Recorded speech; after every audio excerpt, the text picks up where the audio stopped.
주님께서 여러분과 함께 마테오가 전한 거룩한 복음입니다.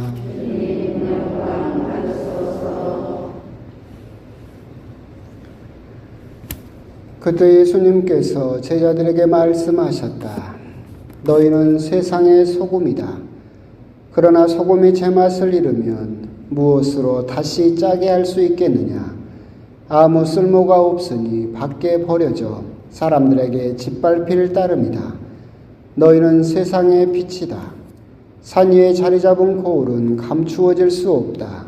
등불은 켜서 함지 속이 아니라 등경 위에 놓는다. 그렇게 하여 집안에 있는 모든 사람을 비춘다. 이와 같이 너희의 빛이 사람들 앞을 비추어 그들이 너희의 착한 행실을 보고 하늘에 계신 너희 아버지를 찬양하게 하여라. 주님의 말씀입니다.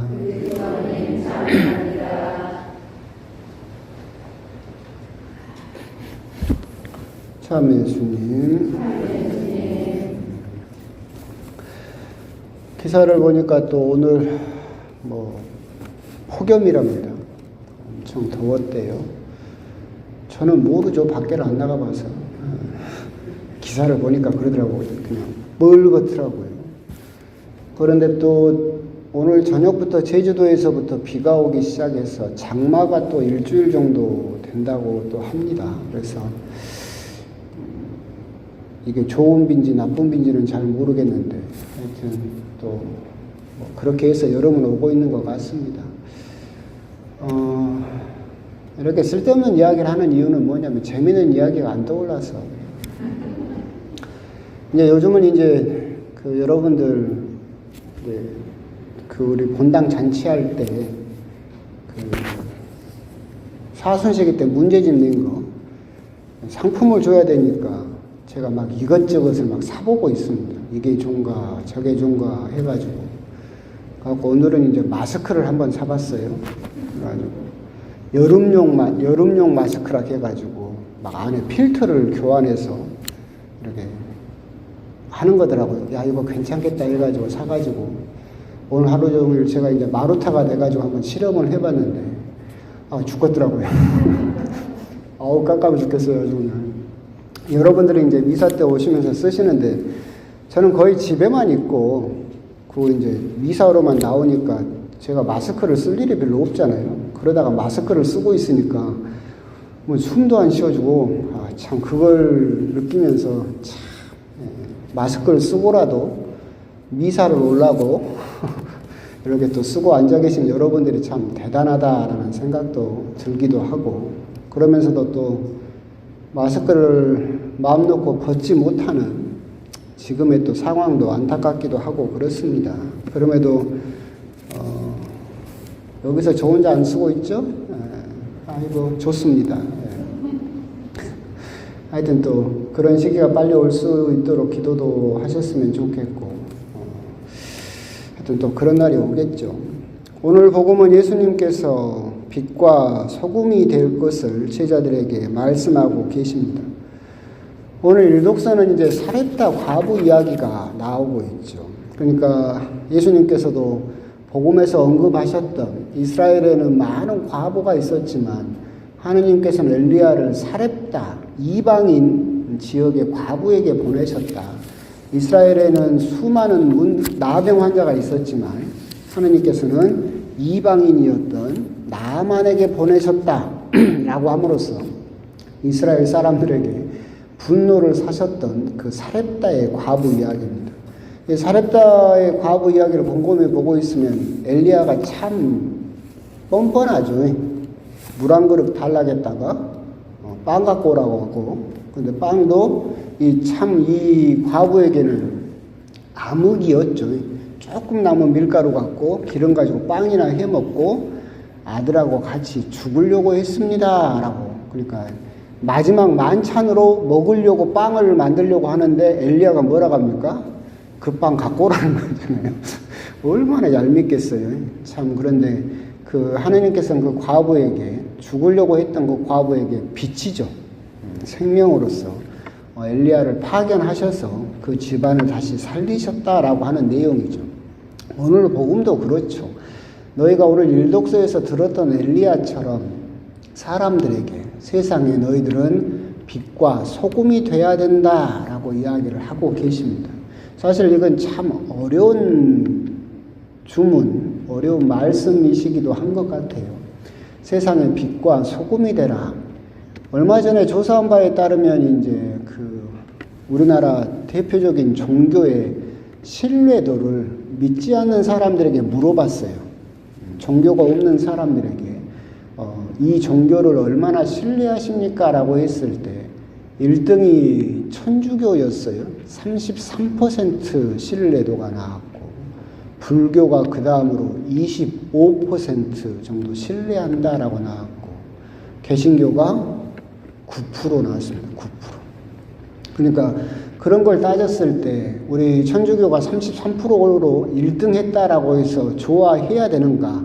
에이, 개신교는 9%밖에 안 나왔네라고 이렇게 조롱해야 되는가라고 했을 때 사실은 믿지 않는 사람들에게 3분의 1 정도에게만 우리 가톨릭이 사실은 빛과 소금으로서 다가오고 있을 뿐이고 나머지 사람들에게는 같은 종교 중에 하나일 뿐이다. 무관심 속에 있다라고 하는 것을 또한 생각해 봤을 때 우리들이 과연 세상 속에서 빛과 소금이 될 수 있겠는가를 물어볼 필요가 있겠죠. 예수님께서 빛과 소금을 특별히 예로 드신 이유는 한 가지일 것 같아요.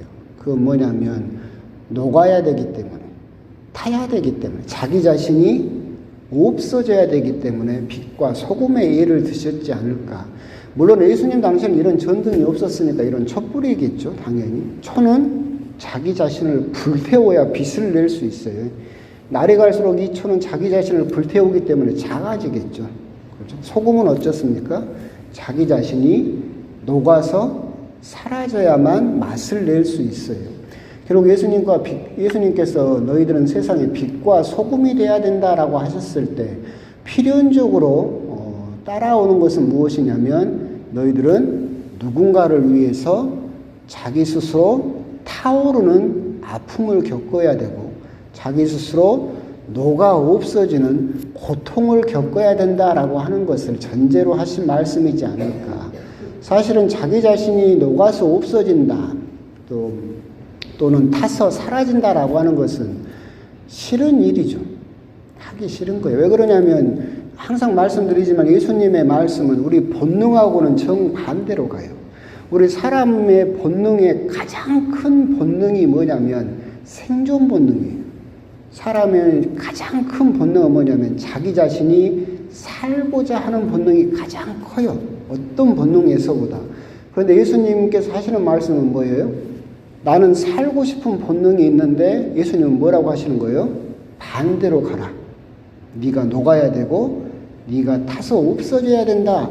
우리가 그러게 따지면 정말로 하기 싫은 거죠. 그렇기 때문에 그게 고통이고 아픔이다. 하지만 너희들이 그렇게 타고 녹아 없어져야만 세상은 썩지 않을 것이고 세상은 빛을 볼 수 있을 것이다 라고 이야기를 하고 계시는 것이죠. 어떤 신부님께서 쓰신 책에서 그런 그 구절 들어보셨을 거예요. 깨가 되지 말고 소금이 되라. 이제 그런 글귀가 있었는데 그게 딱 아시겠죠. 소금은 녹아서 없어져 버려요. 음식에 소금이 들었는지 안 들었는지 보이지 않죠. 맛을 보기 전까지는. 근데 깨는 뭐예요? 음식을 다 마련하고 위에다가 솔솔솔 뿌려가지고 멋을 내는 거죠. 깨가 녹는 거 봤어요? 안 녹아요. 자기 모습 그대로 있죠. 그러니까 무슨 말이냐면 우리 그리스도 신자들은 그 음식 안에 녹아서 그러잖아요. 맛을 내지 위에 장식품처럼 솔솔솔 뿌려져 있는 깨는 되어서는 안 된다라는 이야기를 그렇게 하신 것을 읽었는데 참으로 맞는 이야기인 것 같다라는 생각이 들고 저 역시도 그런 부분을 생각했을 때 저 역시도 어떻게 보면 깨 같죠. 그러잖아요. 이렇게 우리가 무슨 잔치를 하고 막 더운데 음식을 마련하고 일을 하고 나면 신자분들이 다 먹고 가시면서 누구한테 인사해요? 저한테 인사해요. 잘 먹었다고. 내가 한 게 뭐 있는데? 난 아무것도 안 했는데. 나는 주방 들어가서 음식도 안 만들었고 설거지도 안 하고 아무것도 안 했는데 우리 신자분들은 저한테 인사해요. 잘 먹었다고. 그러니까 이게 뭐예요? 깨잖아. 장식품. 소금은 어디 있어요? 주방에 있었지. 녹아서 없어져 버린 소금은 주방에 있는데 사람들은 나 깨한테 자꾸 고맙다고 그래. 그런 모습을 보면서 야, 나도 소금이 아니라 깨로 살고 있는 것 같다라는 생각도 드는데 사실은 그런 부분을 우리도 생각을 해볼 필요가 있어요. 우리가 이제 당연히 깨는 딱 음식을 보면 맨 위에 뿌려져 있어서 눈에 들어오고 그리고 당연히 그 자기 자신의 존재감을 드러내죠. 나는 이런 사람이고 이렇게 드러내는데 결코 음식에 녹아 들어가지는 않는 사람으로 살려고 하고 이것은 참 어떻게 보면 두드러지는 일이고 우리가 바라는 일이죠. 그렇게 되고 싶어요. 남들과 비교해서 확연하게 드러나고 그 자기 자신의 존재감을 뽐낼 수 있다. 우리 모두가 바라는 거죠. 그런데 예수님께서는 그 같은 말씀인 것 같아요. 깨로 살지 말고 소금으로 살아라 라고 하시는 말씀. 그렇게 살면 너희의 빛이 사람들 앞을 비추어서 너희의 착한 행실을 보고 하늘에 계신 너희 아버지를 찬양하게 하여라 라고 이야기를 하고 계셔요. 그러니까 결국 우리가 빛과 소금으로 내 스스로가 깨가 아니라 녹아서 사라지고 타서 점점 작아지면 작아질수록 사람들은 누구를 찬양한다는 이야기예요? 하느님을 찬양한다는 이야기죠. 아까 말한 대로 우리 가톨릭을 신뢰하는 사람이 33%라고 했는데 그만큼 사실은 우리가 1등을 했다고 자랑할 것이 아니라 그만큼 그 행실을 보고 아버지 하느님을 알아채고 찬양하는 사람이 사실은 그 정도밖에 안 될 수도 있다라고 하는 것이죠. 눈에 말씀드리지만 이게 부담스러운 이야기지만 우리 양 어깨에는 나만 있는 것은 아니고 양 어깨에는 하느님이 얹혀져 있고 교회가 얹혀져 있다라고 그랬잖아요. 여러분들이 세례를 받고 하느님의 자녀로 태어나면 이제 여러분 혼자 사는 게 아니에요. 누구랑 같이 살아요? 하느님하고 교회하고 같이 살아. 여러분들이 세례 받기 전에는 여러분들이 나쁜 행실, 즉 나쁜 짓을 하면 누구만 요거도 먹으면 돼요? 나만 요거도 먹으면 돼요. 가끔 우리 부모님도 요거도 먹긴 하지만 나만 요거도 먹으면 돼. 그런데 이제 세례를 받고 여러분들이 신앙생활을 하면 누구까지 욕이 가요? 하느님한테 욕이 가고 성당까지 욕이 가죠. 하느님 믿는 사람이 저렇게 한다. 야, 성당 다닌다고 해도 똑같다. 이제는 여러분들이 착한 행실을 하면 칭찬이 누구한테까지 가요? 하느님한테까지. 그리고 교회, 성당에까지 그 칭찬이 가죠. 그리고 여러분들이 나쁜 행실을 하면 여러분만으로 끝나는 것이 아니라 하느님도 욕먹고 성당도 욕먹는다. 결국 우리가 빛과 소금으로서 산다라고 하는 것은 오늘 일독서에서 엘리야처럼 그렇게 놀라운 기적을 해서 한 사람에게 정말 생명을 주는 빛이 되는 그런 모습으로 살 수도 있겠죠. 이태석 신부님처럼 아프리카에 가서 그 사람들에게 놀라운 빛을 보여주고 소금으로서 사는 삶도 있겠지만 우리가 일상생활을 살면서 우리가 그렇게까지 하기는 참으로 힘들다. 그렇다면 우리가 빛과 소금이 되는 삶은 어떤 삶이냐? 맨날 희생하고 맨날 봉사하고 그렇게 맨날 그렇게 자기 자신을 구부려야만 빛과 소금의 삶이 될 것인가? 꼭 그렇지는 않다. 빛과 소금이 되는 삶을 일상에서 산다라고 하는 것은 여러분들이 한 가지만 기억하면 돼요. 뭐예요? 내 양 어깨에 하느님과 우리 성당이 걸려 있다라고 하는 것을 의식하는 것. 내가 이렇게 하면 내가 욕을 하느님한테까지 성당에까지 욕을 끼칠 수 있겠구나. 내가 착한 일을 하면 내가 저 사람에게 조금 친절하게 하고 손을 내밀어주고 좋은 말을 해주면 저 사람이 누구까지 칭찬을 해요?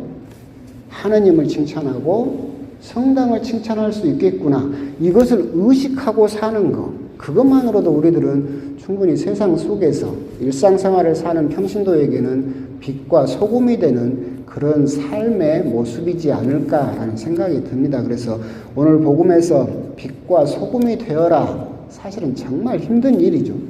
내 자신이 녹아서 사라져야 되고 점점 타올라서 작아져야 되는 것이 우리 본능과는 정말로 반대되는 선택을 해야 된다라고 예수님께서 이야기하시는 것 같지만 우리가 일상생활 안에서 적어도 내가 하느님의 욕 듣게 하지는 않겠다. 내가 적어도 세상을 살면서 주변 사람들에게 하느님을 그리고 성당을 칭찬 듣게 해야 되겠다. 좋은 말을 할 수 있도록 해야 되겠다라고 그렇게 의식하고 사는 삶, 그것만으로도 여러분들은 충분한 빛과 소금의 삶을 살 수 있는 것이고, 그렇게 여러분들이 한 명 한 명이 살아가면 33%였던 것이 나중에는 50%도 될 것이고, 점점 세상 사람들은 우리 천주교를 그리고 하느님을 신뢰하게 될 것이다 라고 하는 것, 그런 부분에 대해서도 한번 곰곰이 또 묵상을 해보셨으면 좋겠습니다. 아멘.